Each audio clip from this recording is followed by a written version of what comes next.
I hereby call to order this meeting of the District 200 School Board. Mrs. Hutchinson, would you please call the roll? Mrs. Cockhill? Here. Mr. Gambiani? Here. Mrs. Crabtree? Here. Mrs. Intihar? Here. Mr. Paulson? Here. Mr. Matheson? Here. Mr. Broman? Here. Mrs. Milton, I understand we have some special leaders to lead us in the Pledge of Allegiance today. We do. The student council members are here.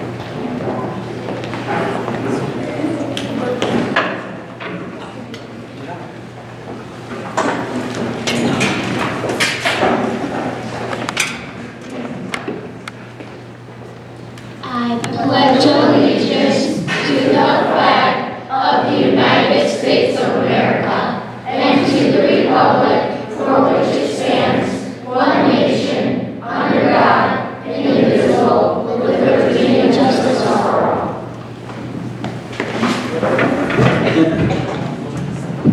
Thank you, Student Council.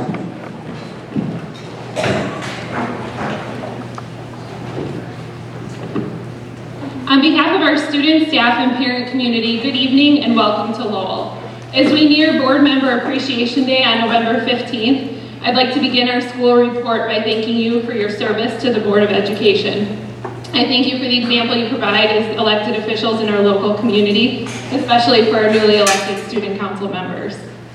Just the way you visit our schools and adopt our schools, our students have adopted you and read about your service to the board and generated some cards to show their appreciation. Board members, when I call your name, if you could raise your hand, we have a student that will present you with some cards. Mrs. Coghill, Mr. Matheson, Mr. Paulson, Mr. Broman, Mrs. Crabtree, Mr. Gambiani, and Mrs. Intihar. From your time poring over facility plans to moments visiting district classrooms, know that we appreciate you.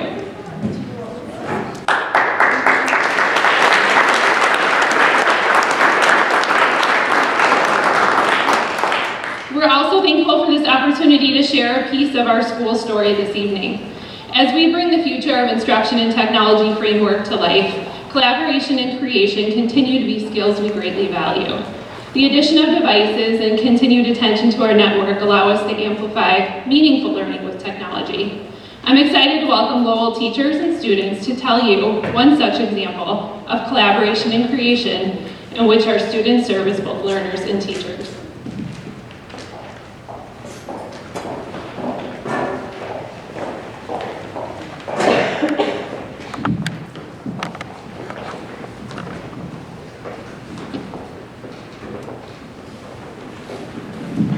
Good evening, everyone. My name is Ann McDonald. I am a 5th grade teacher here at Lowell School, and this is my 19th year at District 200, all at Lowell School.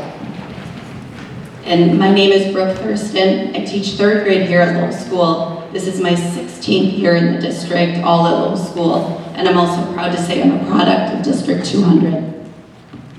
Hi, my name is Matthew Garza. My teacher is Mrs. Thurston, and I'm in 3rd grade. Has anyone heard of Google Buddies? They are people who help us learn, and we do projects with 5th graders and 3rd graders.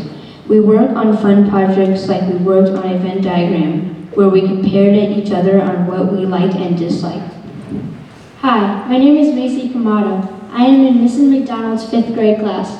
Another benefit is that we like to meet new people. I think it's fun and cool being paired with someone older or even younger. Hi, my name is Alex Swallow, and I am in Miss Thurston's class. The projects we do are a challenge, but a good challenge.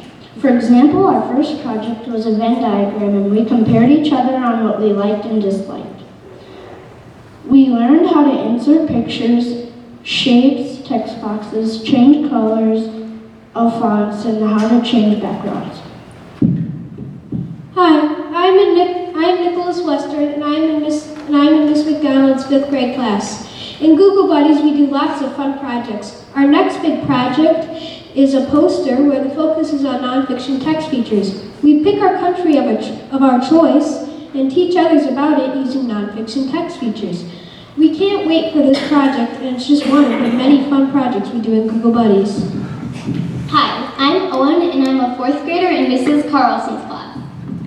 Hi, I'm Lillian, and I'm a 4th grader in Mrs. Carlson's class too. We were both in Mrs. Thurston's class last year. We both got to experience this privilege last year with Mrs. Thurston and Mrs. McDonald.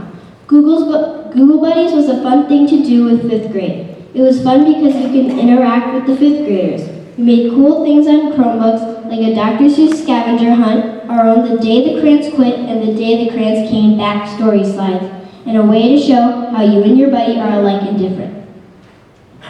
3 particular things we got to use a lot were Google Docs, Google Slides, and Google Forms.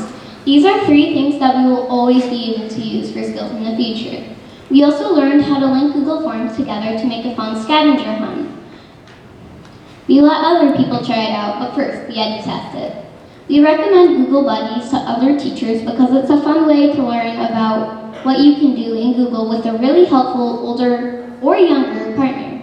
It's even more fun because you can teach your buddy something new, and your buddy can teach you something new as well. I hope that Owen and I are in Mrs. McDonald's 5th grade class next year so we can be part of Google Buddies again. Here are some pictures of our experience in Google Buddies.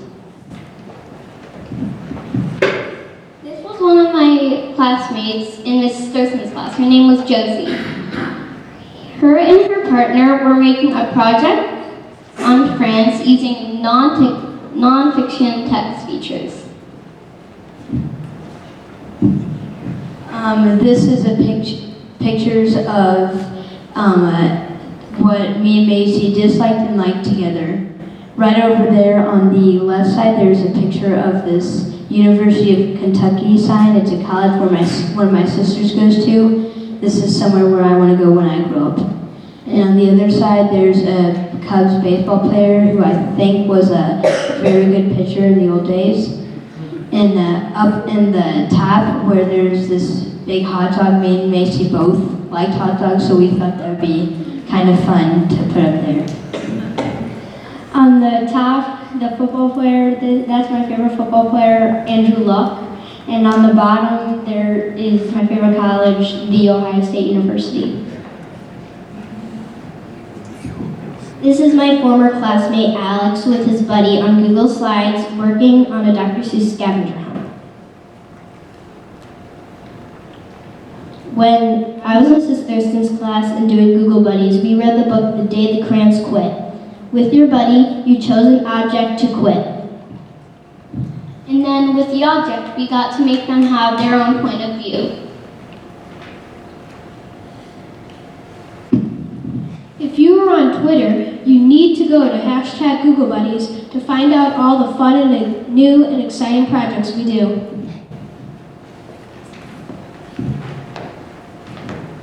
Mrs. Thurston and I chose to attend a technology class presented by a District 200 4th grade teacher, Krista Lipinski, during the District 200 School Bowl Days.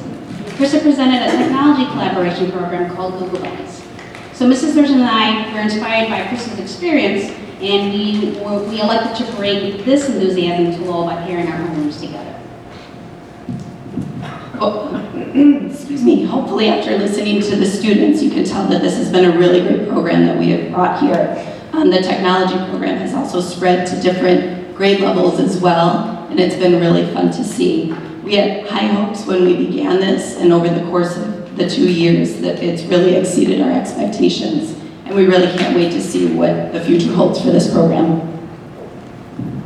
I'd like to thank our staff and families that have joined us this evening too, and of course thank you, the board, for being here with us and supporting our efforts to bring the very best to our children. We ask that you continue to follow our instruction and technology journey from expanding Google Buddies to launching our mobile maker spaces and using video chat to bring experts right into our schools. We are proud of the culture of learning and sharing here at Lowell School, and we thank you for your part in that.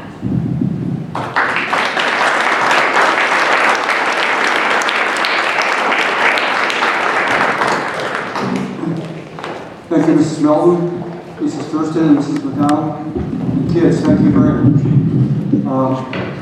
The next item on the agenda, are there any modifications to the agenda?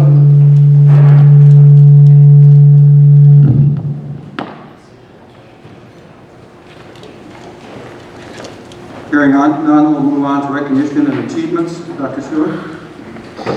Thank you, Mr. Broman. I'm pleased to bring to the board this evening a recognition, and I'm excited about this recognition, but I have to tell you that I'm a little bit anxious because the last time I joined the girls' golf team to celebrate their accomplishment, I ended up in a chipping contest, which of course we lost, and ended up with an awful lot of shaving cream all over my face, clothing, along with a number of other administrators. So I'm hoping that's not part of tonight's celebration. But it's my pleasure to introduce Mr. Art Tang, who I'm going to invite up to the podium to share with the Board of Education an amazing accomplishment that took place a little earlier in the fall. Mr. Tang.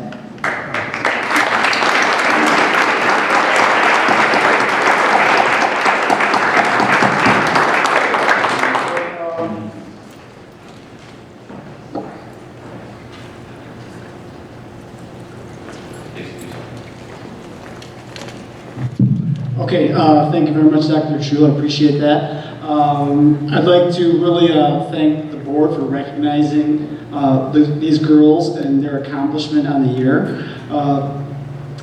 It's been an amazing journey. These girls are all numerously nominated and voted all-conference players in the DVC. They're each one of these girls are academic all-conference, and their average GPAs is around 4.3. So not only are they incredible athletes, they're also incredible students. Just a quick, brief summary of what happened this year and the past few years. It's been an incredible journey with this group of girls here.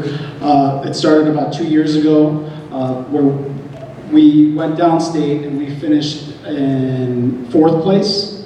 That was in 2014. 2015 we made it to 3rd place, and of course 2016 we decided to jump 2nd and go all the way to 1st place. These girls were incredible. They worked hard. Going into the season they were somewhat of a little bit of an underdog to be champions. They played 2 rounds of unbelievable, incredible golf to win the IHSA State Championship this year. So it's a great pleasure to say that I am coaching this incredible group of girls, 2016 Wheaton Warrenville South State Champions. Thank you. I'm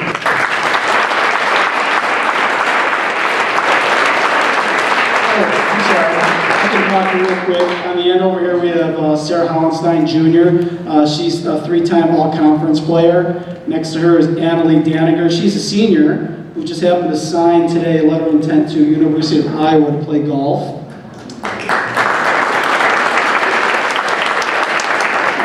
Next to her is Hadley Moritz. She is a junior. She is also a 2-time all-conference. And Priya Desai Senior, who we're hoping that she's going to play golf in her future at Washington University in St. Louis. She is also a 3-time all-conference player. And Senior Emma Field, 3-time all-conference also. So congratulations, ladies. Girls, hold on for a second, if you wouldn't mind. So we're going to ask you if you wouldn't mind coming up to shake the board's hand. I want to make one announcement here that just to share with everybody in the audience. Not only was this the first state championship for the girls golf team, this was the first ever state championship by any female athletic team at Wheaton Warrenville South High School. So amazing accomplishment. If you wouldn't mind coming up, please, to review the board.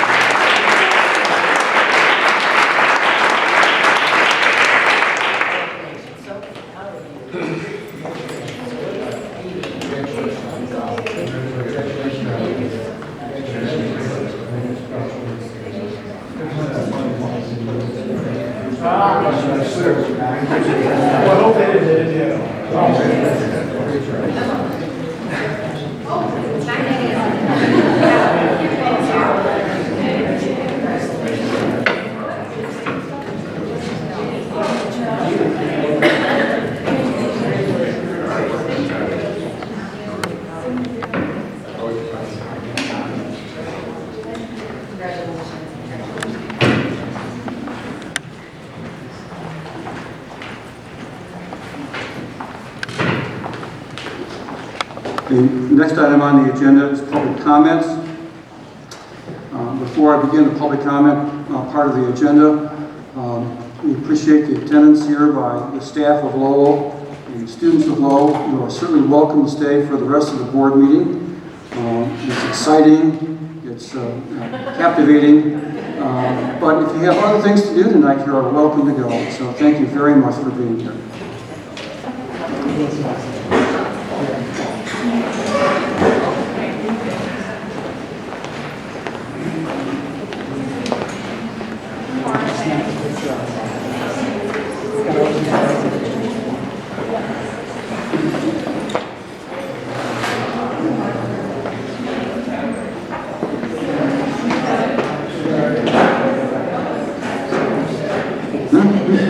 You want to go?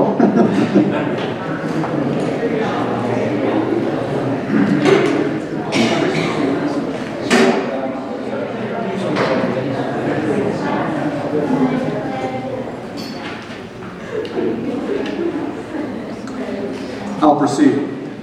The opportunity to speak to the board is provided for members of the public who have a question or comment on an agenda item. The board appreciates hearing from stakeholders and values their thoughts and questions. The board strives to make the best decisions for the district, and public input in a variety of venues is very helpful. The board must protect the civility and decorum of this meeting.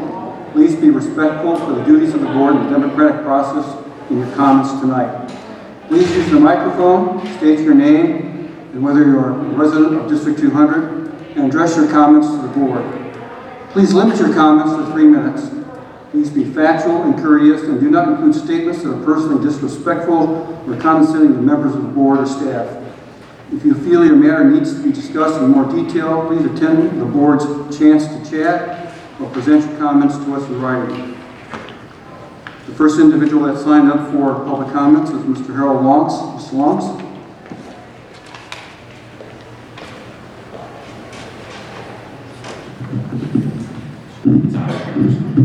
Good evening. My name is Harold Longs. Yes, I do live in the district. I just want to make 2 comments. I see the calendar for this next school year and the following year is being put up for vote. I'm kind of glad that the schedule is pushed back back to the next week of August, not earlier. I saw one public comment related to having it earlier school year because it's related to sports. I just don't think sports should dictate the school calendar, and if you're doing sports, you should be, it's up to the student to, be available earlier in the school year, before the school starts. And the last thing I have to say is on the tax abatement that's going to be voted on, I think it's a good vote. It's going to hopefully add tax revenue to the district down the road. And it's also, in Warrenville, so I think that's a good sign and a good thing that's going to be voted on tonight. And hopefully, the district will be able to receive some additional funds that's truly needed. Thank you. You want the last one? No. Thank you, Mr. Longs. No. The next speaker that signed up is Jennifer Long. Hello, I am Jennifer Long. I am co-president of PTA Council. I'm just here to let you know how much we spent last year, the PTA spent overall. Our 18 PTAs is all the middle schools and elementary schools, the middle schools, elementary schools, and preschool. In capital expenditures, which is items that we bought for the school, was approximately $100,000. I broke it down this year a little bit. So field trips, we spent $80,000 across the district. And then for other days that affect the kids, Fun Days, Explore More Day, Field Day, parties, anything like that, assemblies, we spent $110,000. So it's a grand total of $290,000 that was spent last year. Thanks.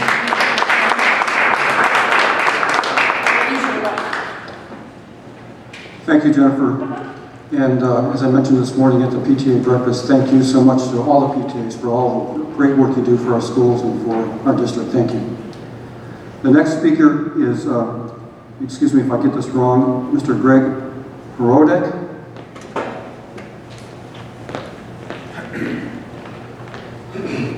Hi, my name is Greg Horodek. I'm a member of, I live in the district. So congratulations to the girls of the golf team. I know how special it is. My daughter was on the 1992 girls third place cross country team, the first girls team to bring any kind of a title to Wheaton. And she also has a daughter that goes to Lowell. So this is in regards to the 2017-2018 school calendar. On Monday, August 21st of 2017, a once-in-a-lifetime event will take place about 350 miles from here in southern Illinois, a total solar eclipse. At 1:15 p.m., the sun will be totally covered by the moon. Birds will roost, livestock will lay down. You'll be able to see the stars in the sky. The aura of the sun will be visible to the naked eye. It's a pure bucket list event that you shouldn't miss. No Learjet to Nova Scotia is needed, just a short ride to Carbondale. However, none of these dramatic effects will be visible here in the Wheaton area. You would need professional eyewear to see just a small bite of the sun out of the moon out of the sun. And watching on TV is kind of like watching fireworks on TV. It just isn't the same thing. So please take into consideration for the calendar so that for the 2017-2018 school year, so that students, teachers, faculty, administration, and anyone associated with the school would be able to take that day. I know it's early in the school year, it's an important time, but to take that day, it's a very strong learning experience. And it would be great for them to be able to do it with their families. So thank you for your attention. Could you repeat that date again? August 21st. So it's the Monday that you plan to have school, but it's a teacher-only day. And I think teachers should be able to also attend something like this. And that was at 1:15? 1:15 p.m. So the solar eclipse lasts 2 minutes and 15 seconds. And it's total lights out. Any other questions? All right, thank you. Thank you. Thank you very much.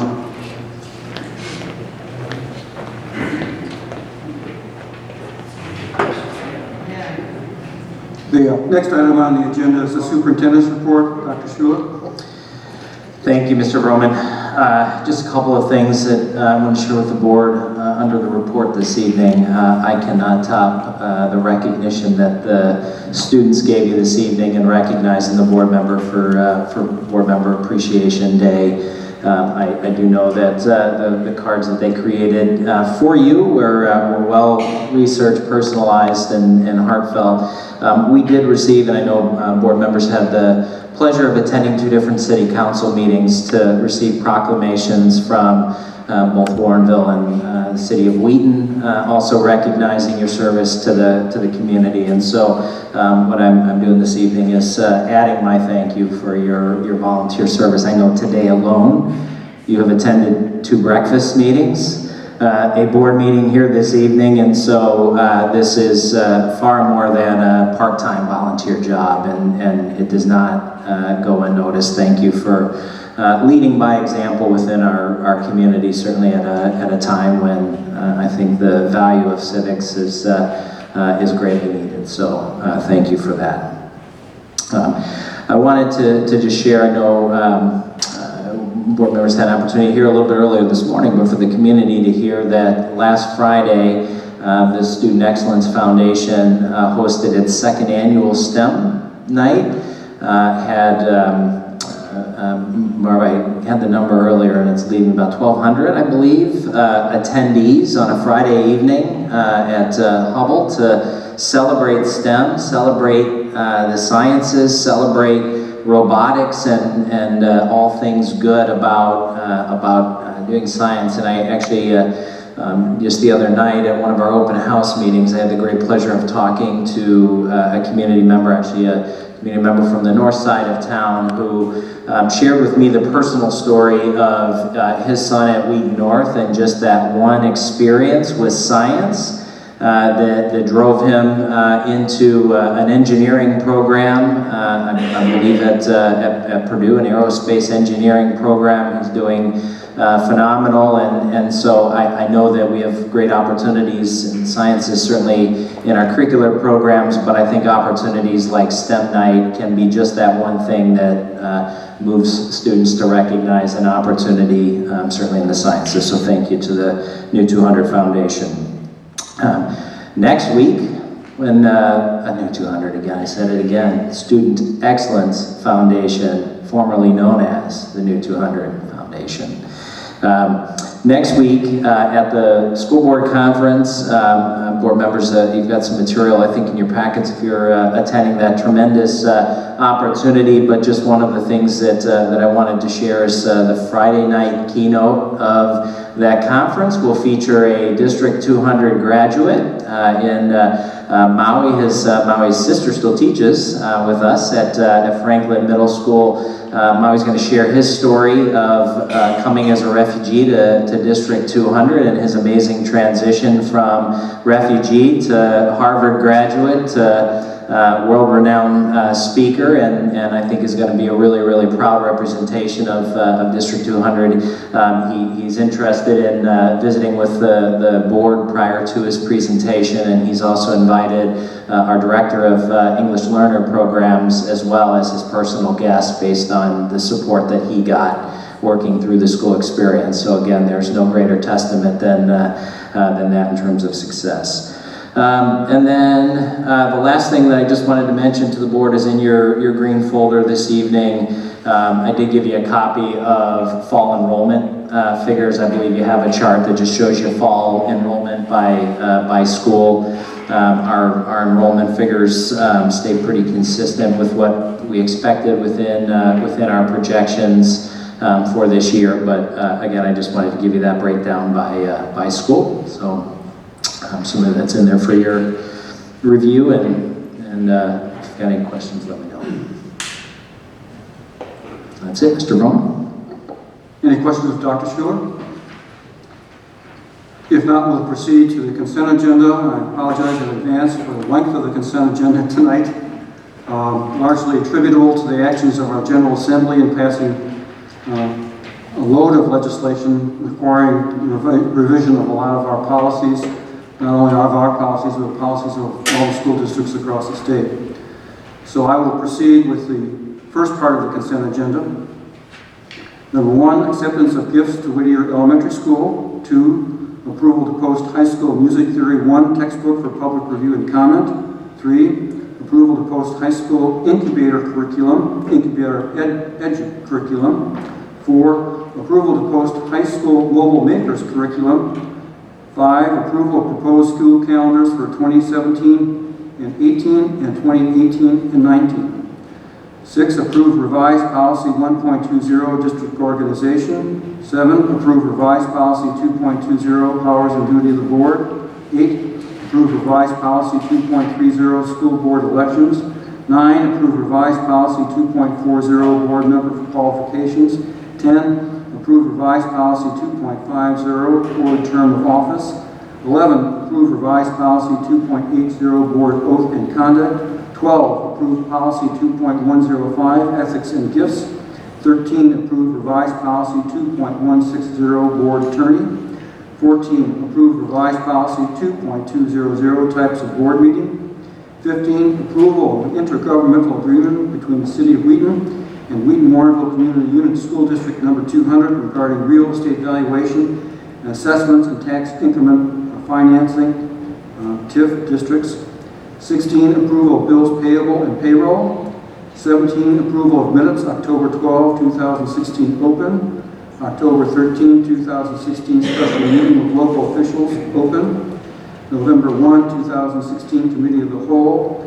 And approval to destroy recordings of closed sessions prior to June 2015 as allowable by law.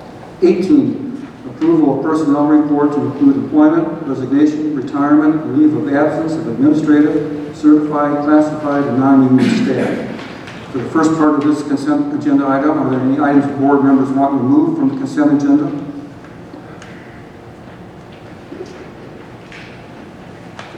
Dr. Schuler? No additional information other than I'm excited that part of the consent agenda this evening includes the posting of the Incubator EDU class as well as the Mobile Makers class. Again, everything that we have talked about around FIT, those two programs at the high school level are absolutely aligned with it, and especially in the Incubator program, there's a tremendous community outreach connection piece. Mr.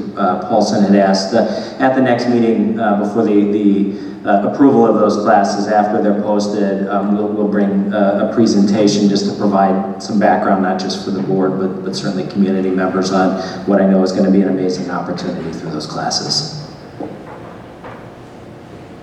Any other questions or comments with respect to the items in consent agenda item number, first consent agenda? Yeah, just one, I guess, point of clarification on the calendar. We're not actually changing the calendar, right? It's still following kind of our policy from the past and the survey feedback we got. The reason it's a later date is because August 1st is a Tuesday instead of a Monday. Is that basically the reason? Correct.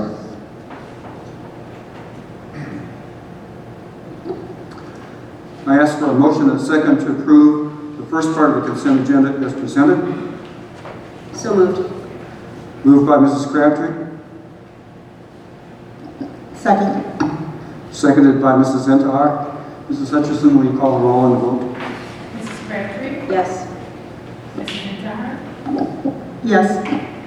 Mr. Gambiani? Yes. Mrs. Cockhill? Yes. Mr. Paulson? Yes. Mr. Matheson? Yes. Mr. Grohl? Yes.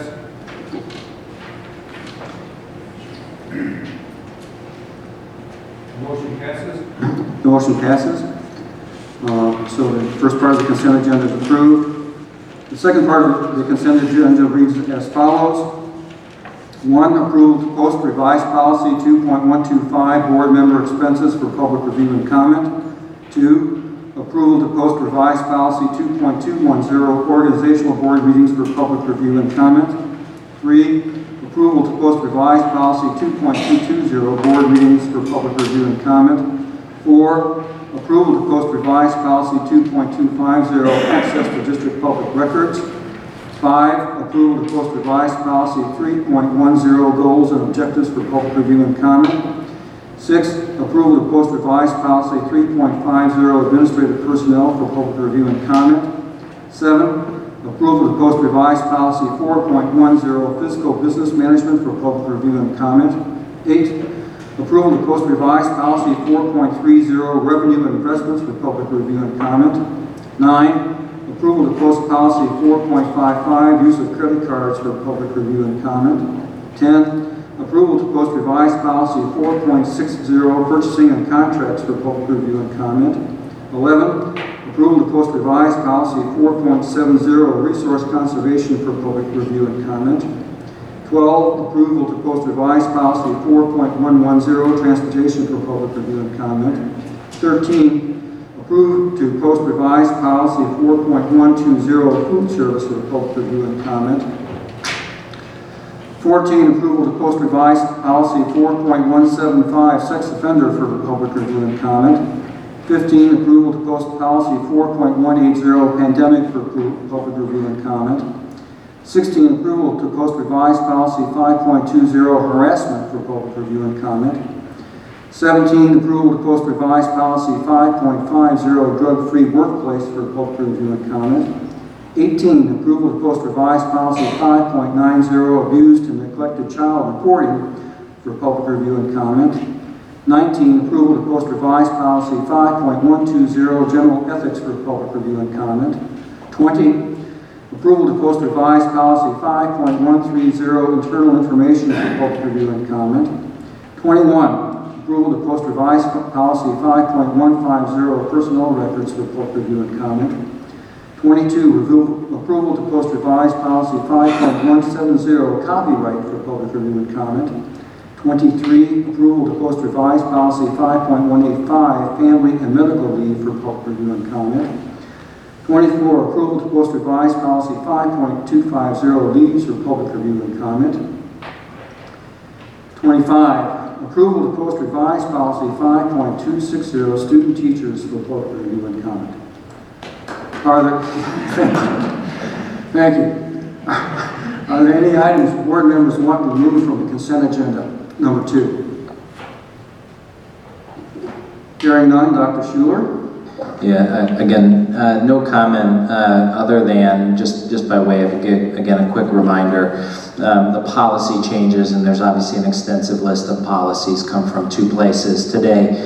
Certainly the most recent issue of press, that's the policy recommendations that do come from the state, was the biggest ever, I believe, Dr. Rammer, in the history of press. So for state legislature that really wasn't very busy, somehow they were very busy in terms of the work that they did that brought some policy changes. 2, though, the HR Policy Committee has continued to work through this year looking at your policy manual. That certainly was something that we looked at earlier in the year, is the need to do that. So these policy changes come from those 2 places. Are there any questions or comments with respect to the second part of the consent agenda? Hearing none, I ask for a motion and a second to accept the 2015. I ask to accept the consent agenda number 2 as presented. Moved by Mrs. Interhart. Seconded by Mrs. Coghill. Mrs. Hutchison, will you please call a roll vote on the motion? Mrs. Interhart? Yes. Mrs. Coghill? Yes. Mr. Gambiani? Yes. Mr. Paulson? Yes. Mrs. Crabtree? Yes. Mr. Matheson? Yes. Mr. Brown? Yes. The second part of the consent agenda is approved. Now we move to action items. The first action is the acceptance of the 2015-16 financial audit. Dr. Schuler? Yeah, I'm going to hand it over to Mr. Farley, who's going to a couple of introductory comments here and I think introduce guests to the board. Thank you, Dr. Schuler. Tonight we're asking the Board of Education to accept the audit for the 15-16 school year.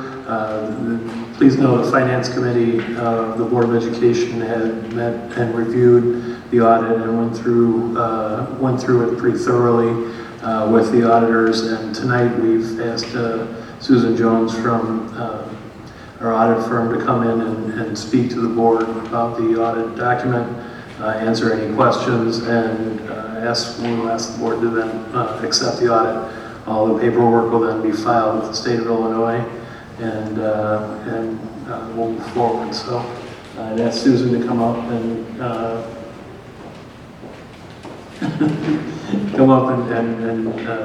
give the Board of Education the information relative to the audit.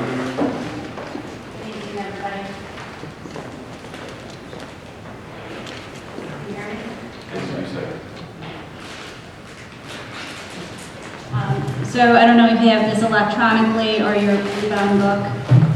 Past the table of contents is our audit opinion, and we issued an unmodified opinion, which is the highest level of assurance the district can receive, and that's consistent with the prior year. Past the audit opinion is management's discussion and analysis. This is prepared by the district management. It goes through the highlights of what's in this large packet of information, and that goes through pages 5 through 12. But turning to page 13 begins the basic financial statements, statement of net position. And this is presented on a full accrual basis, so all the district's long-term capital assets and long-term debt included in this statement. Just a couple things to point out. In the long-term liabilities section, long-term liabilities at the end of the year were $189.8 million compared to $195 million in the prior year. The biggest components of that is the bonds outstanding as well as the pension liabilities that were reported in the financial statements beginning last year. The district did retire about $10 million of debt during fiscal year 2016. So at the end of the year, net position was $69.7 million, which was an increase of $5.8 million from the prior year. Turning to page 14 is the statement of activities. Again, presented on a full accrual basis, so depreciation expense, interest expense is all running through this statement. Total revenues were about $225.6 million, offset by expenses of about $219.8 million. So there's that increase you can see at the bottom of the page, change in that position of $5.8 million. Turning to page 15 and 16 is the fund financial statements. This is more what you see on a regular basis. It shows each of the major funds of the district. On a combined fund balance basis for fiscal year 2016, fund balance was $58.8 million. Just a couple things to highlight that are different from prior year. In the liability section, due to other governments, there's a small liability of about $261,000 related to replacement taxes. All districts in the state of Illinois were overpaid their replacement taxes, and the state eventually might ask for that money back, so we recorded a liability, which was different than the prior year. In addition, unavailable grant revenue on that far right column totals about $2.6 million. That relates to state categorical payments related to special ed and other things that were due to the district by the end of the year or before August and have not been paid by the state yet. So the district thought it was prudent to defer that revenue and not record it in the income statement. So turning to page 18, and 19 again, this breaks out each of the major funds of the district. It shows all the revenues generated by the district during fiscal year 16 and all the expenditures. So you see at the end of the year, each of the major funds of the district is in a positive fund balance position. Overall, there was an increase in fund balance of about $1.3 million year over year. Turning to page 22, begins the footnotes to the financial statements. Those footnotes go on from pages 22 through 60. There were no major accounting policies adopted during fiscal year 16, no significant changes in accounting policies. What the footnotes do is, each of the major line items in the financial statements, there's more information in these footnotes. The most significant footnotes is on page 36 and 37, which gives out a breakout of capital assets and long-term debt, if anybody wanted to do a deeper dive with regard to that information. So past the footnotes to the financial statements, on page 61 begins what we call required supplemental information. This has some additional information related to the pension fund liabilities for both IMRF and TRS. As well, it starts going into each of the major funds, giving out a further deeper dive of the breakout of all the revenues and all the expenditures of the district. Does anybody have any questions? I just want to turn it over to Andrea Mead. She's a manager on the account, and she's just going to go through some highlights of our required communications letter to the committee. Thank you.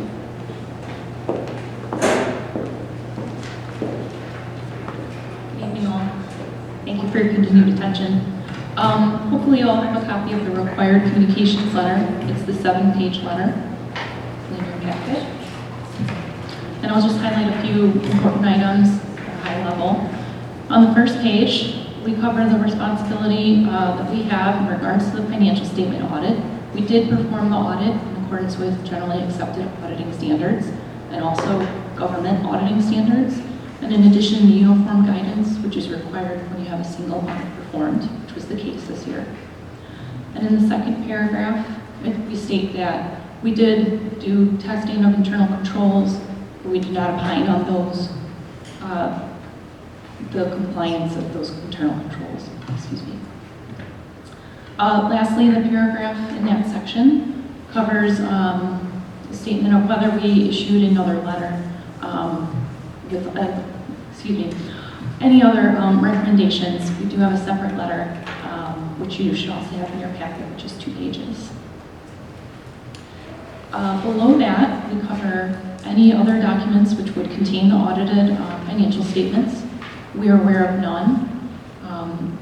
Were any to exist, we would need to review those documents just to ensure that they would be consistent with our audit opinion. On page 2, the plan scope and timing of the audit was consistent to what we had previously communicated. And also below that, our firm is independent to the district, so we complied with all ethics standards required under that. As far as significant accounting policies adopted in the year, I want to highlight CUSD 72, which was significant to evaluate this year as it required fair value disclosures and new accounting requirements. It was not implemented by the district. The district's investments were exempt to that rule. On page 3 begins the list of future accounting policies which will be applicable. There's nothing too significant here for the district other than CUSD 74, which relates solely to post-employment benefit plans other than pensions. And this will result in the future the district reporting any unfunded liability on the government-wide level, similar to how we've reported IMRF and TRS liabilities. Moving ahead, that list concludes, and on page 5, significant accounting estimates are evaluated by us as part of the audit. The significant accounting estimates in the financial statements this year were determined to be related to pension obligations, other post-employment benefits, and self-insurance. We do evaluate the methodologies to determine those estimates, and we found the methodologies used by the district are reasonable. Just to highlight a few final items, we encountered no significant difficulties during the audit. There were no disagreements with management.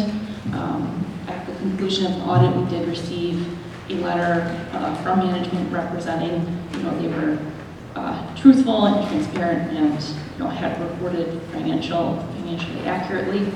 I do want to just also add that in all of our dealings and interactions with Bill, Maureen, and the other staff in the business office, it was apparent they were very transparent in all of those interactions.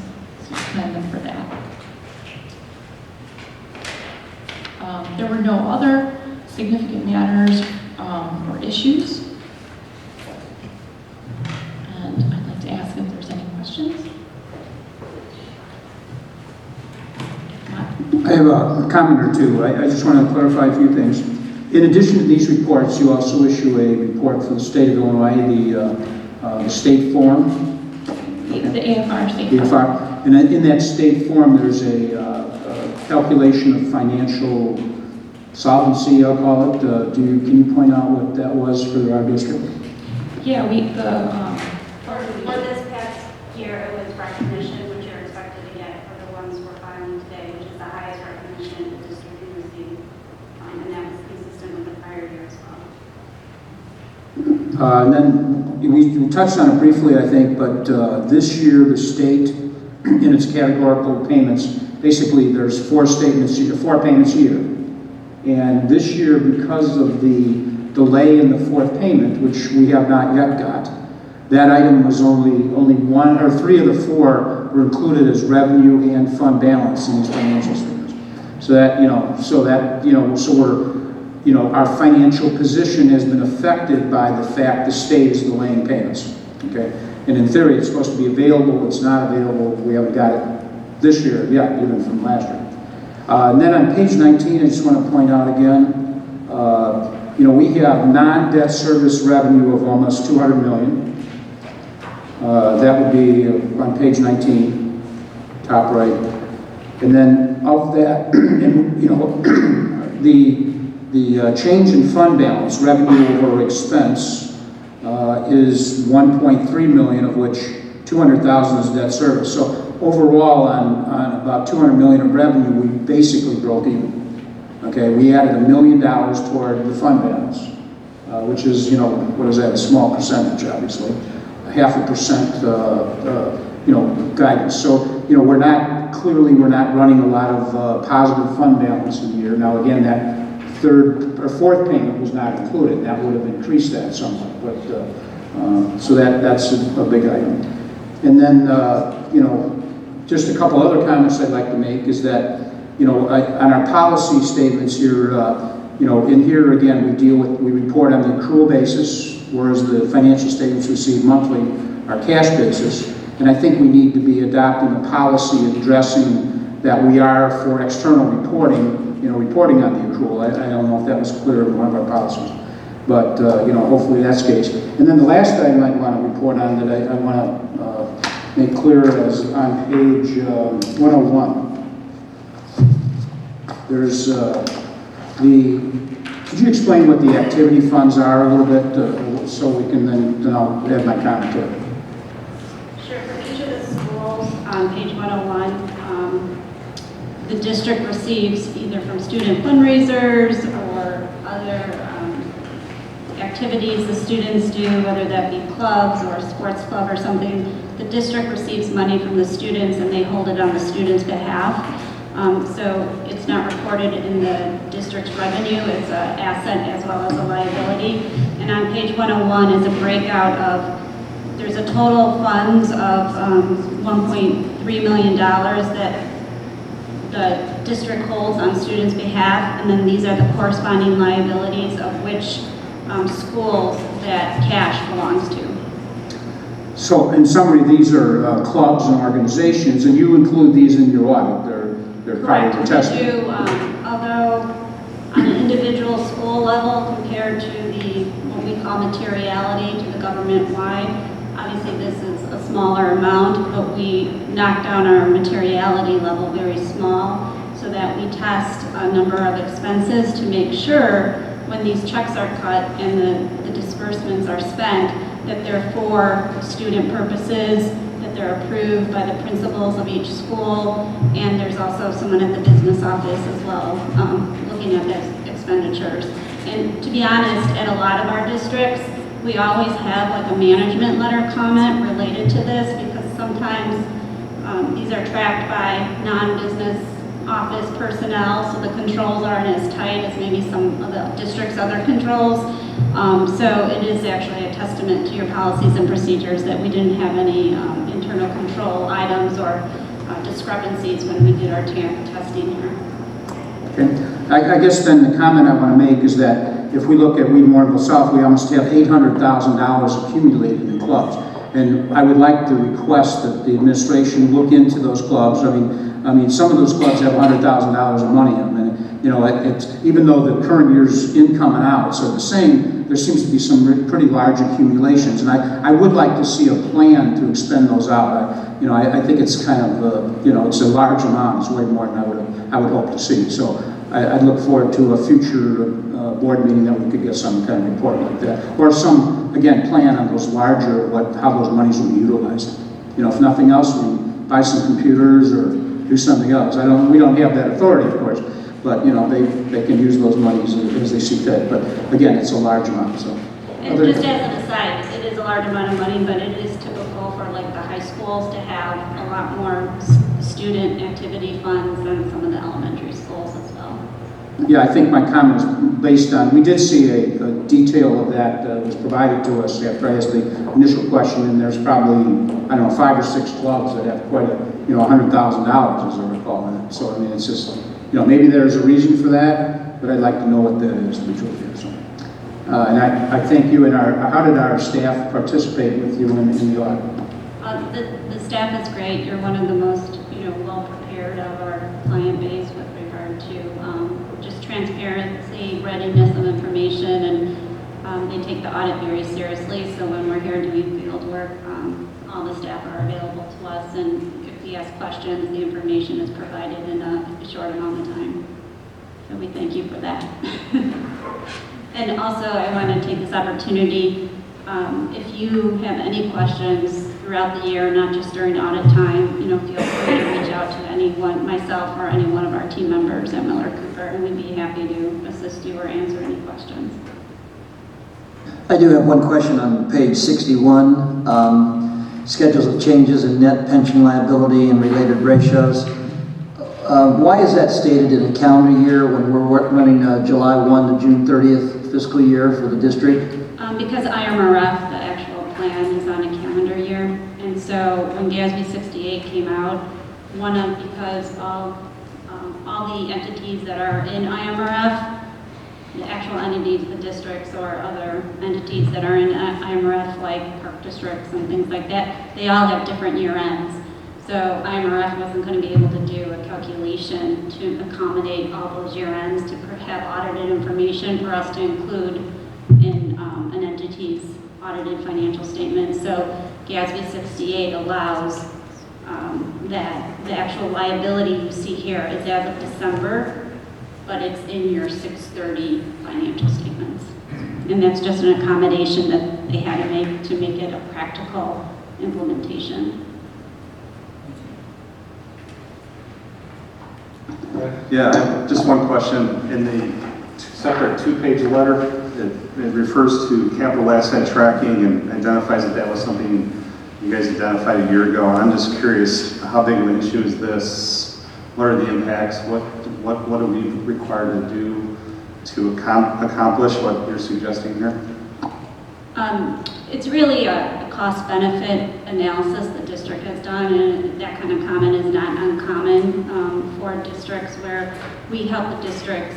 Because on the fund financial statements, capital assets aren't really tracked, and that's really what school districts kind of look at. It's more of we have to put it in the government-wide full accrual statements.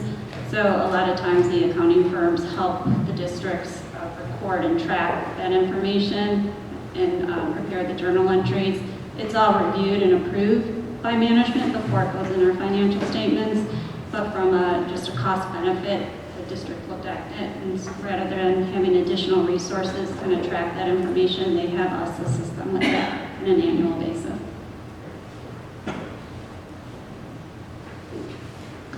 And that's a comment that's been almost in every audit report we've gotten since I've been on the board, and I'm sure well before that. So. And it's unfortunately, it's been repeated from previous auditors. It's just a requirement of auditing standards that we continue to communicate it.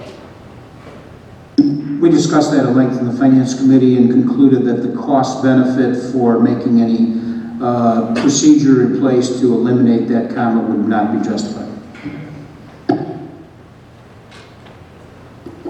Any other questions? Thank you very much. Thank you. And I'd like to thank Bill and Maureen and the entire staff for the wonderful job they always do in preparing for the audit and assisting auditors. We are so thankful for that work. Yep, and to show you how thankful we are, I'm going to ask for a motion to approve the audit and a second. Moved by Mrs. Crabtree, seconded by Mr. Matheson. Mrs. Hutchison, will you please call the roll? Mrs. Crabtree? Yes. Mr. Matheson? Yes. Mrs. Interhart? Yes. Mrs. Copfield? Yes. Mr. Gambiani? Yes. Mr. Paulson? Yes. Mr. Broman? Yes, the motion is approved. The next action item is the adoption of the 2016 levy. Dr. Schuler? Yeah, I'm going to again turn it over to Mr. Farley. This is the Mr. Farley show this evening, so.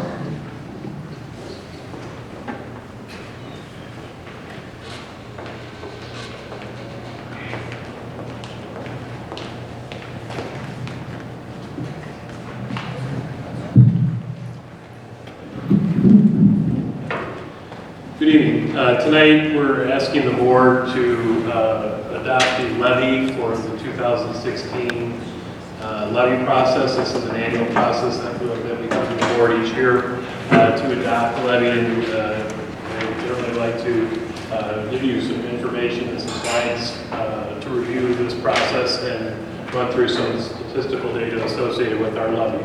As the board's aware, the levy is our largest revenue source, comes from local property taxes, and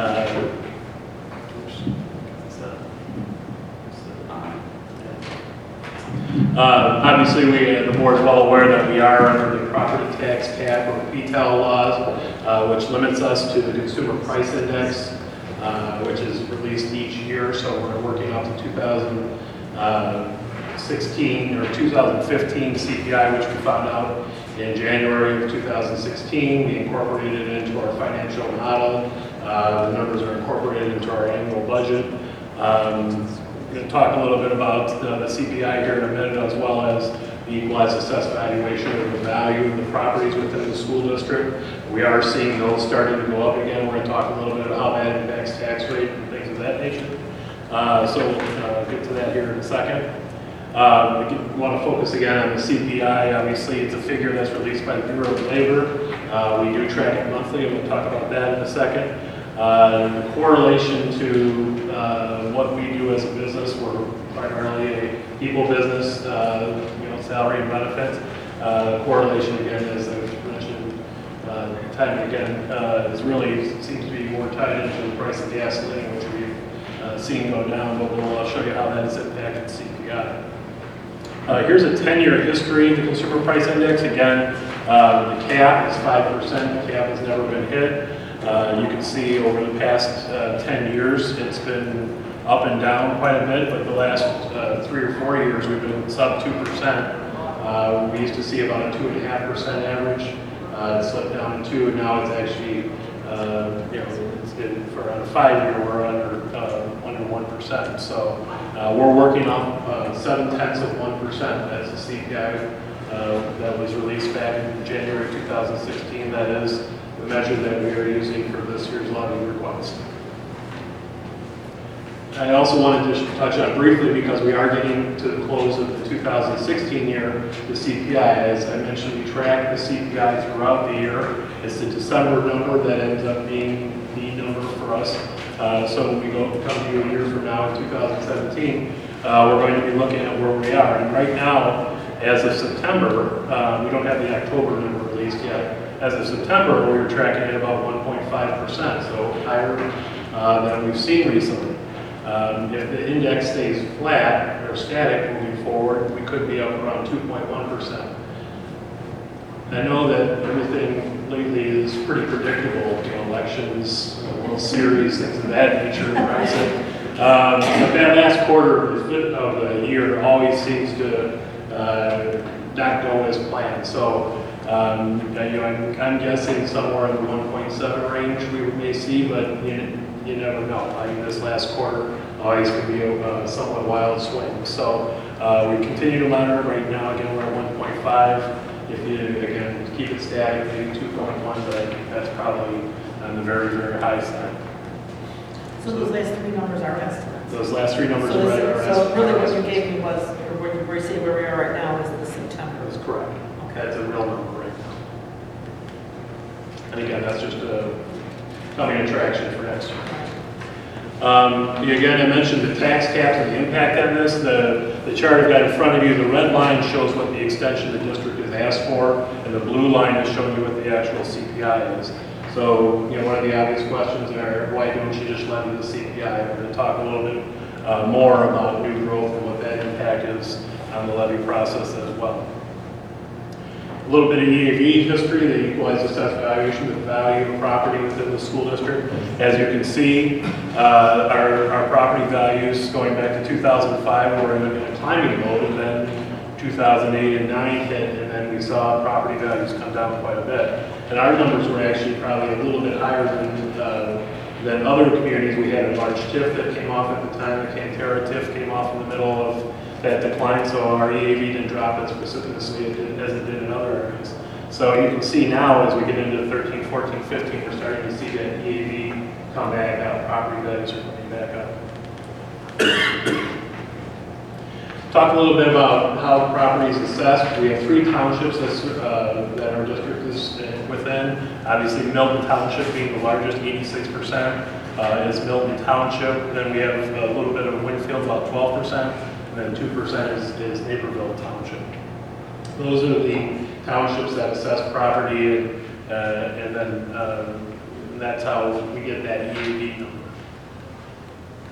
A little bit of a description of where the property value is in the school district. 78% is residential. Obviously, we are a veteran community, so the largest portion of the EAV in our district is residential. The next largest is commercial at 17.94. Industrial is about 3.65, and railroad and farms obviously are a very small overall percentage of our EAV. And again, this is based on 15 information. New construction, I talked a little bit about the impact of that on our school district and on the levy and why we levy greater than the CPI.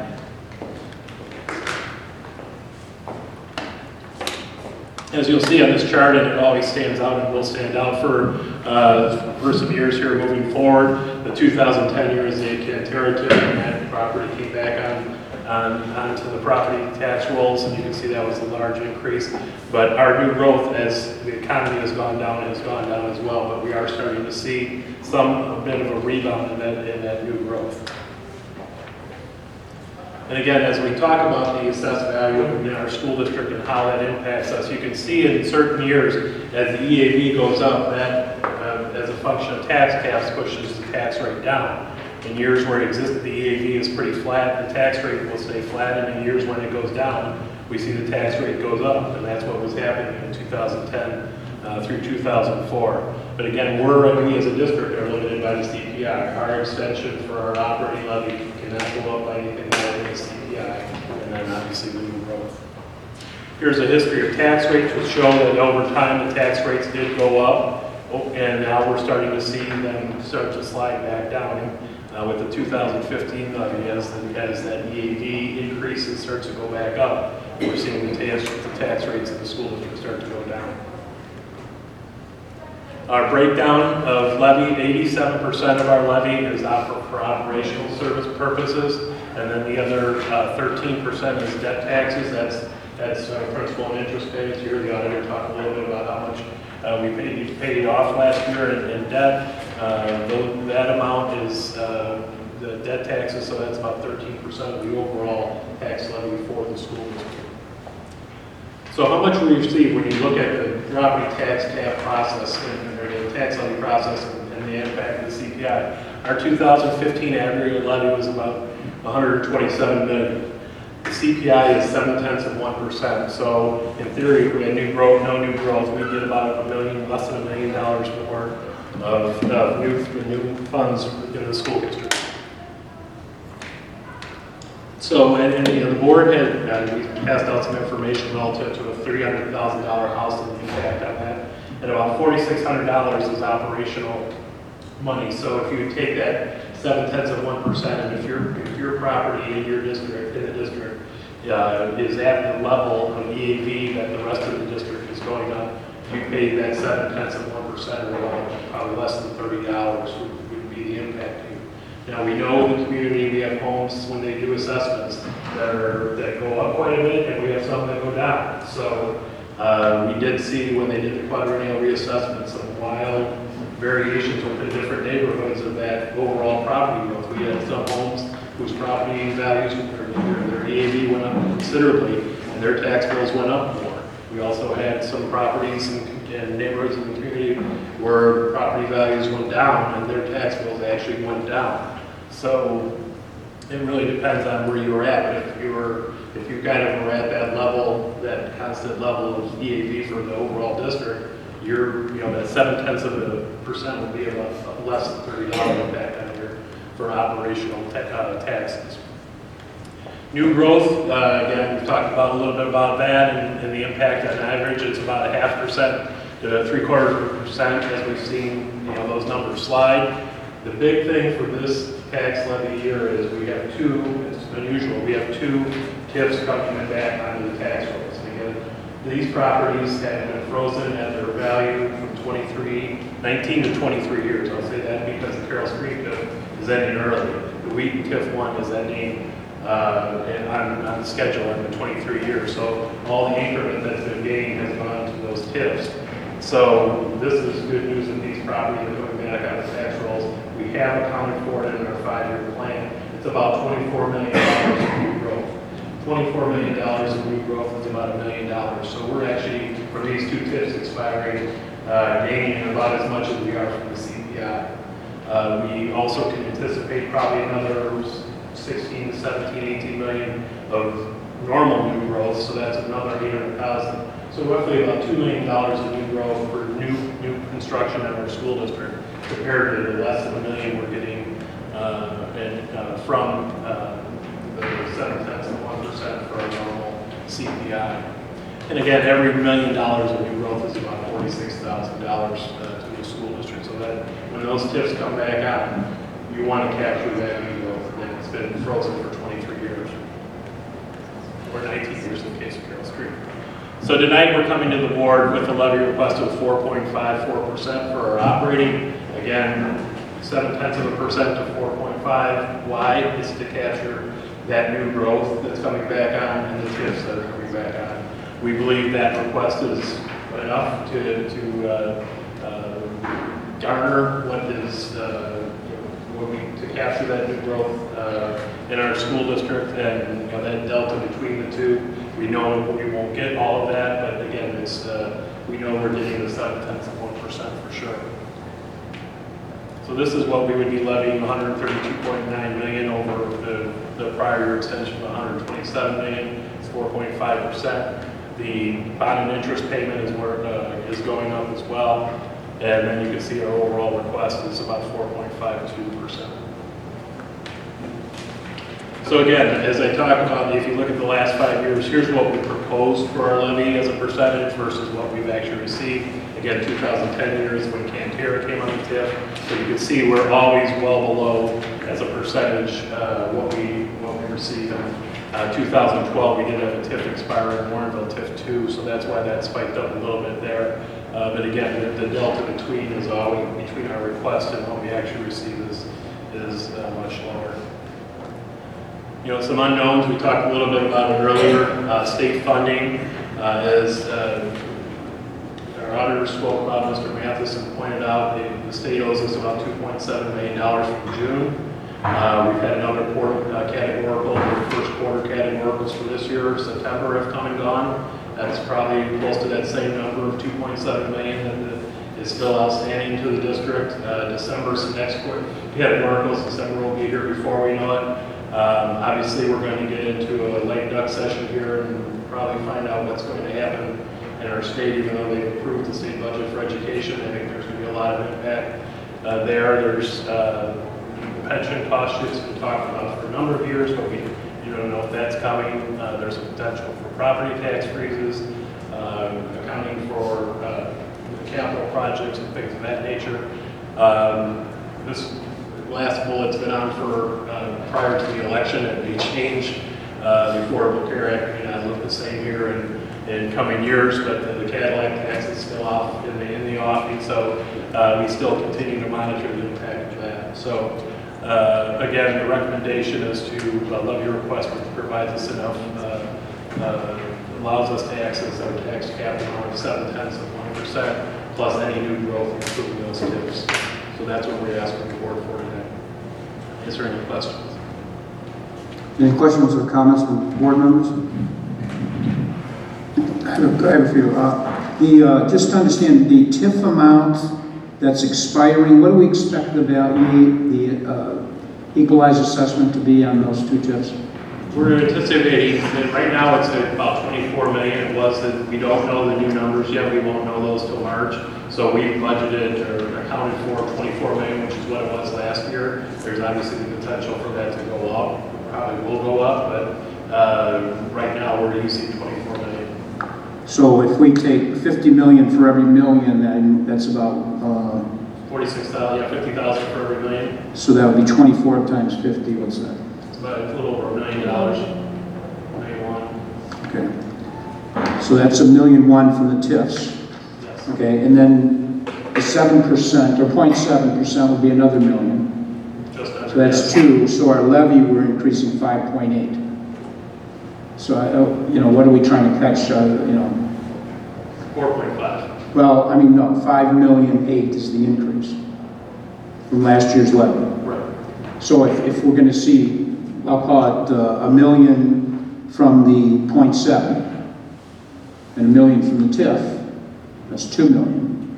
So our levy, we're trying to capture something else, and that's almost 4 million more. And that's what, additional new growth? Or? Well, there could be additional new growth of up to $1 million as well. So again, I believe this, because it's an unknown, we don't know what that TIF valuation, that impacted those two TIFs. Right now, we're going off last year's numbers. We're assuming because the EAV has gone up, since last year, well, gone up since last year, that's at, minimum. So we just want to make sure we can capture all of that. So because we have unknown, we don't know what the new growth is. We don't know what the TIF value for either of those two TIFs will be. We just have some space in there to make sure that we account for all of it. Okay. Okay, because I think there's a property in town that, they recently sold that increased, I think it was a $95 million sale, which was a very large increase over the apartment complex, I guess it is, 1, 2, 3, and we would capture that based on that new purchase price or sale price. Right? That's actually in TIF 2. Oh, so we would not, no matter what. I thought that was excluded, but okay. So that one isn't even in there. Okay. So, just again, put that in perspective. So this year, looking forward, we're looking at potentially 0.7%. That's a given. That's a given. That's a given. So going the following year, we're looking at, if certain things hold, it would be 2%, a little over 2%, or if it stays where it's at, it'd be less than 2%, based on the chart there. Okay. And just in perspective again, if we increase this levy now from what I'll call the last year's extension of 127 million to basically 133 million, an individual taxpayer, assuming their assessed valuation stays the same as combined with others, an individual taxpayer, their tax bill would only go up 0.7. Correct. Less than 30. Well, plus the debt service. Plus the debt service on the operating side. Right. Okay. So this, because we're increasing 5.8 million on our levy here, or maybe more with the debt service, the individual tax bill is limited in that respect. Correct. Okay. What did we use for the projections that we did before as far as the CPI, our 4 or 5 year projections? The last 3 years we have 2% built in. So that would include these years?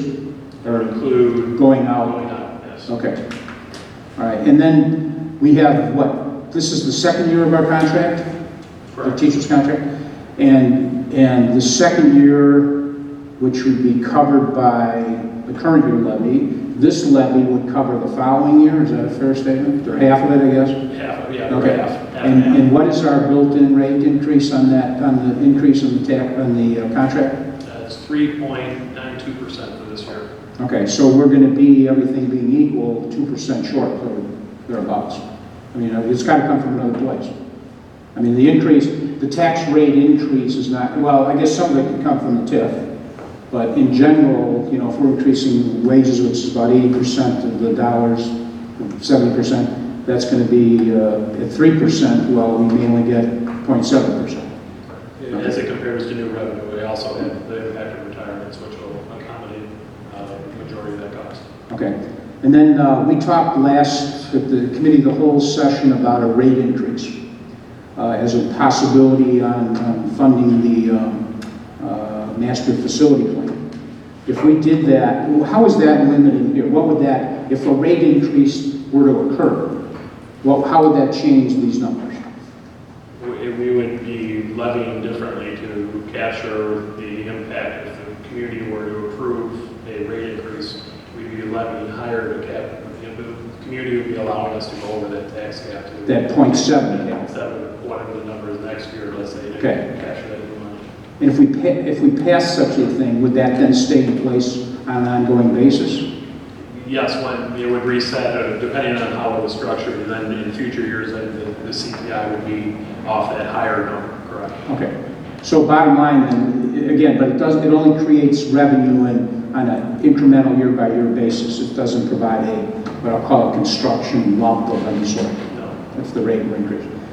So we've talked about at times that the rate is, last time we had a rate increase was 100 years ago, or 108 years ago or something. Or that was but whatever it was. How is that affecting what we do today? Does that have a major impact on what we do here? If because that rate is fixed? I mean, all it's really saying is that we're limited to 0.7, isn't that correct? Correct. It doesn't mean that we're taxing at a 100 years ago rate. Correct. Okay, or dollars and so on. So really the thought of it being a kind of historical number that we're limited to is not really, it doesn't change, it doesn't lock in us in raw dollars. It locks in the rate increase to the CPI. Right. Okay. That's it, thanks. Any other questions or comments of Bill on the levy request? I'd like to make a couple comments. I struggle with this topic every year. This is my 5th or 6th year to weigh in on this. And again, I think while I recognize that this is the key point where we gather the majority of our revenue to help fund the schools and offset our expenses, I also believe at the same time we have a lot of moving parts now with regard to potential referendum for $154 billion, a lot of requests and what I would consider burden on taxpayers. And so as I look at this, yet again, it's just another element where, where we have the opportunity to, I won't say tax to the max, but we have a threshold whereby we can raise the rate or request the rate without any input from the public or whatever the case might be. I've always struggled with that. So the analysis is excellent. I understand it all, but my position probably tonight will be, as it has been in the last 5 years, to not support this measure. But I just want to go on record with that. And like we have in the past, Jim, I'll go on record as saying is that the budget we unanimously approved in September assumed the levy that Bill has proposed in his presentation tonight. Any other questions or comments of Bill?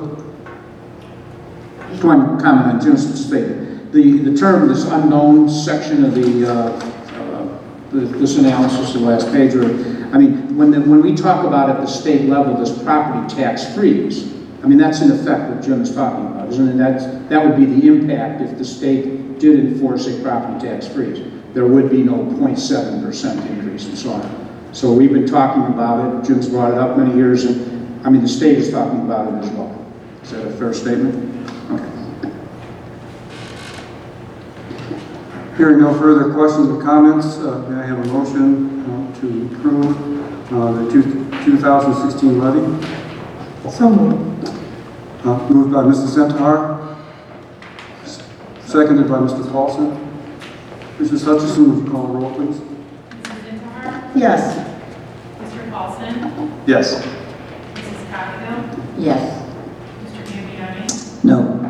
Mrs. Crabtree? Yes. Mr. Matheson? Yes. Mr. Roman?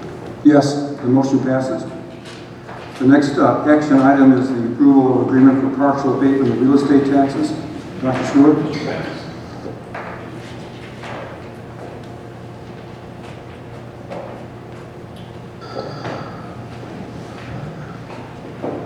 Okay, so we've discussed the topic of this potential abatement agreement at 2 previous meetings, starting with Finance Committee and then at the last Committee of the Whole meeting, and just a little bit of background information. The district was approached by Duke Realty regarding a potential development in the southeast corner of the district. The property itself actually sits inside of Aurora, but I'm going to talk a little bit in a second about an infrastructure improvement that actually sits in Warrenville, so kind of 2 municipalities that are involved.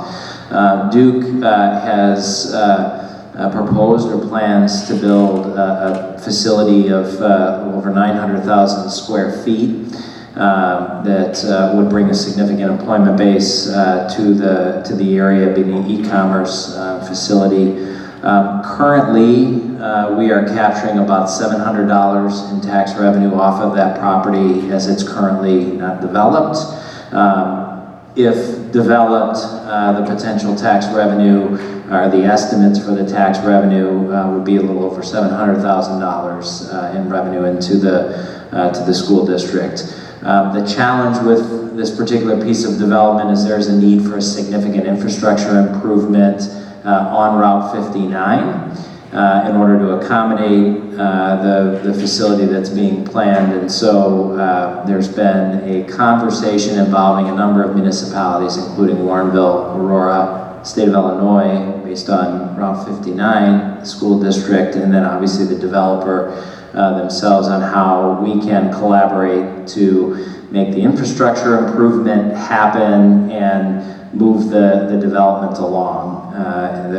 Absent that infrastructure improvement, I think it's going to be very difficult for that development to happen, certainly at the pace that we'd like to see it happen to move that forward. So District 200's portion of that infrastructure improvement would come through a tax abatement deal where over a period of 2 years we would abate $650,000 in taxes gathered on the taxes captured on that property. Again, we would split that out over 2 years, so you are not abating all of the revenue off of that property in the first year based on the estimate, but it would be paid off from a 2-year period. And I think, as I mentioned to the board at the last committee of the whole, as an economic development tool, given all of the factors involved in this, the significant need for infrastructure, but the benefit of that happening, I think this is a good plan and recommend to the board this evening that you do approve the abatement agreement with Duke Realty in the amount of $650,000. Any questions or comments of Dr. Schuler? Sure, I'll ask a question. So just to clarify, we're not giving money back.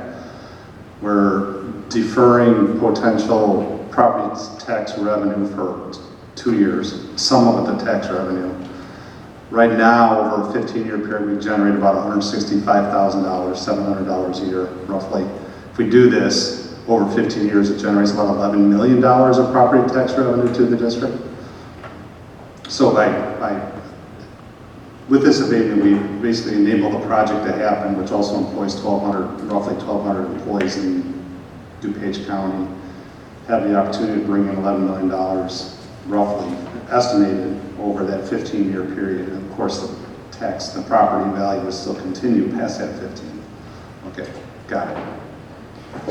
One thing that we'll clarify though is that yes, technically you're giving money back. So we would be collecting the taxes, abating it back, and I think you want the agreement structured that way in terms of us collecting and abating back, because the abatement doesn't happen unless the collection happens. So, but we would roughly be receiving in those first 2 years about $700,000 and giving back $325,000 just for the first 2 years, and then correct for the next 13 years, estimated about $700,000 in revenue. Correct. And then, if I remember correctly, didn't they say that there's more undeveloped land in that area that could possibly benefit from this intersection, so this could help us in the future then possibly if somebody else comes in to develop land there, that would also be within our school district too, right? There is some other property down that direction, and certainly that's been a big part of Warrenville's economic development plan, long-term planning. And I think you answered the question from last time. This is not a TIF district, correct? Correct. My only question is, what if the first tax year is not a full tax year? You know, their assessed valuation is only based on a half year, and so we only get $350,000. Is that payout then proportional like that? I don't know how that would work, because you never know when the assessment will get full or when the work will be completed. I just want to make sure we're not getting ahead of yourself. So I'd like to make sure that we're only paying out no more than, I'll call it, half of that number or whatever it is. Yeah, the abatement agreement is structured so that you are abating 50% of what's collected. There is not a specific amount each year, 50%, until you hit that threshold of 650.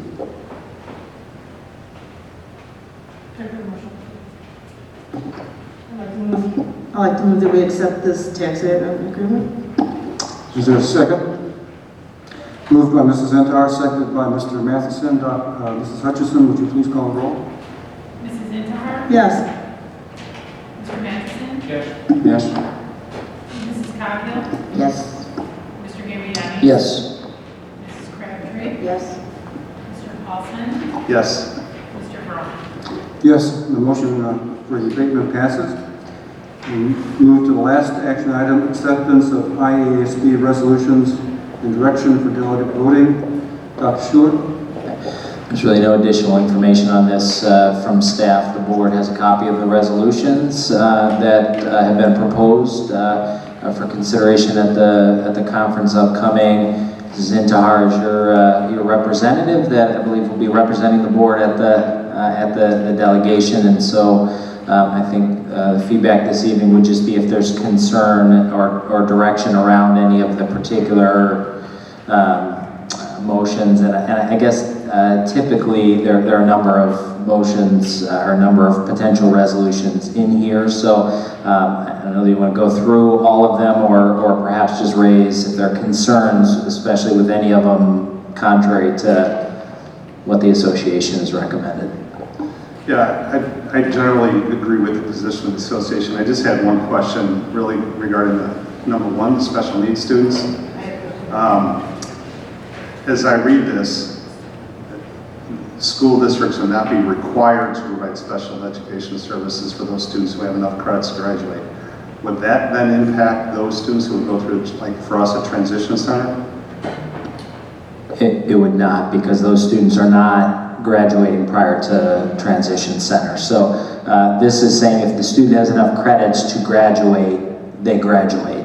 And at that point, your obligation is met. Students that are going to our transition center do not have the credits to graduate with a diploma. So this does not impact your current transition center or the program you provide. Okay, I thought, I don't know, I'd have to think about this, but I really thought that some of those students that go to transition do walk at graduation, don't they? They may participate, but this is saying the student has earned a diploma from the... Okay, so even though they walk in the ceremony and all of that, they don't have a recognized state of Illinois diploma. Okay, so would we have students that would be impacted by this ever? Or right now, what do we do with students who have enough credits to graduate? We just... They graduate. So they don't go to transition at all? No. Okay. Moreover, this proposed resolution allows the school board to make the decision on whether they end the funding or not. This is not mandated. And that's what I got from it, that this released us from the mandate, but I was wondering what that impact might be on the students that we have in our transition program in particular. So if you're telling me that the recommendation here of adopting it would have no effect on our program, and our students would still be taken care of well, you know, I'm good with it. That was my concern as well. I looked through all of it, including the new Constitution. I really looked through all this, including the new Constitution and everything, and I didn't find anything that I really disagreed with. But let me check. I have to get it. I read the whole thing, the only thing I had a question on was the same thing you had. Yeah, cool. All right, well that makes my job easy. Do you have to officially name me as a delegate? I think you might have to vote to do that. Okay. Right. Yeah. We'll break it down into two, I guess. Or can we do it by consensus? I think we can do it in one motion, just to name Barbara's delegate and director of it. Could I have a motion to accept the IASB resolutions and direct Mrs. Barb into our delegate to cast the votes that we approve? Second. Seconded by Mr. Paulson. Mrs. Hutchinson, would you please call the roll? Mrs. Crabtree? Yes. Mr. Paulson? Yes. Mrs. Coghill? Yes. Mrs. Intihar? Yes. Mr. Matheson? Yes. Mr. Gambiani? Yes. Mr. Brown? Yes. The motion passes, and thank you, Mrs. Intihar, for serving as a delegate. Next item on the agenda are the written reports, the monthly financial reports, and the FOIA request. Are there any? Well, we have board committee reports that have been available and posted for review. Are there any other reports from board members? Yeah, on October 21st, I had a chance to be a teacher at Sandbrook STEAM Day. One of my teacher who was kind of the coordinator of my teacher group asked me to participate and be an architect. So I had a chance to work with 3 consecutive 4th grade classes on a Friday afternoon, which was an experience in itself. I actually developed a lesson plan, gave a little talk about STEAM-related initiatives. Had the kids work on a project where they got to build a house and collect rainwater out of it, and then talk about what they would do with that rainwater. So it was very fun, but challenging. I don't know if I would want to do it again. But you know, it's pretty interesting. We talk about diversity of the students. I saw that, I experienced that. I saw the fragility of our young students when they're working in groups. You know, it's easy for us to talk about kids working in groups, but it doesn't necessarily mean, you know, the team players work perfectly together. So very fun, very stressful, and I came back with great respect for what our work our teachers do in school. So. Thanks, Brad. Any other board member reports? Topics for future discussion is the facility master plan. On November 30, 2016, we have a committee of the whole at 7:30 at the School Service Center. And our next regular meeting is December 14, 2016 at 7:30 p.m. at Emerson. Are there any public comments? No public comments. The next item is closed session. Closed session items are listed for possible action, the placement of individual students in special education programs and other matters relating to individual students by ILCS 120/2C10. Action will be taken following the closed session. I ask for a motion and a second to adjourn to closed session. So moved. Moved by Mrs. Intihar and seconded by Mr. Paulson. Mrs. Hutchinson, would you please call the roll? Mrs. Intihar? Yes. Mr. Paulson? Yes. Mr. Matheson? Yes. Mr. Gambiani? Yes. Mrs. Crabtree? Yes. Mrs. Coghill? Yes. Mr. Burrow? The motion passes. We are hereby adjourned and moving to